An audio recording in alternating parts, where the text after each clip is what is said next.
काली बिल्ली और सफेद बिल्ली की कहानी। एक बार की बात है।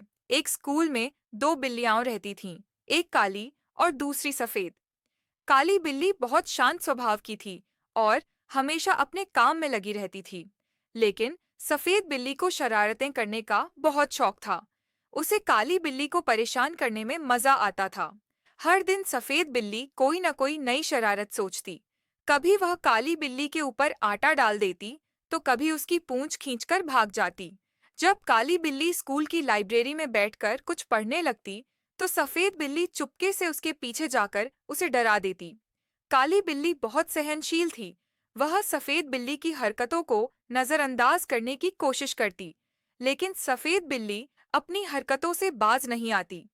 एक दिन सफेद बिल्ली ने सोचा, अगर मैं काली बिल्ली को और ज्यादा तंग करूंगी, तो वह गुस्सा हो जाएगी और फिर मजा आएगा। अगले दिन सफेद बिल्ली ने काली बिल्ली की किताबों में आटा डाल दिया। जब काली बिल्ली ने अपनी किताबें खोलीं, तो सारा आटा हवा में उड़ गया और पूरे कमरे में फैल गया। बच्चे जोर जोर से हंसने लगे।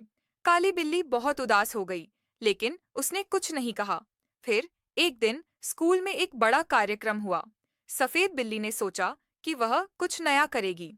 उसने काली बिल्ली की ड्रेस पर आटा डाल दिया, लेकिन इस बार काली बिल्ली चुप नहीं रही। उसने हिम्मत जुटाई और प्रिंसिपल के सामने सफेद बिल्ली की शिकायत कर दी। प्रिंसिपल ने सफेद बिल्ली को समझाया, किसी को बार बार परेशान करना गलत है। दोस्ती में मजाक ठीक है, लेकिन हद से ज्यादा नहीं। तुम्हें काली बिल्ली से माफी मांगनी चाहिए। सफेद बिल्ली को अपनी गलती का एहसास हुआ और उसने काली बिल्ली से माफी मांगी। काली बिल्ली ने भी उसे माफ कर दिया।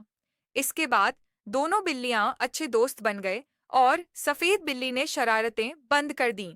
इस तरह काली बिल्ली की सहनशीलता और समझदारी ने दोनों को सच्चा दोस्त बना दिया। शिक्षा। हमें दूसरों को परेशान करने के बजाय उनके साथ अच्छे रिश्ते बनाने चाहिए। हर किसी की सहनशीलता की एक सीमा होती है और हमें दूसरों की भावनाओं की कद्र करनी चाहिए।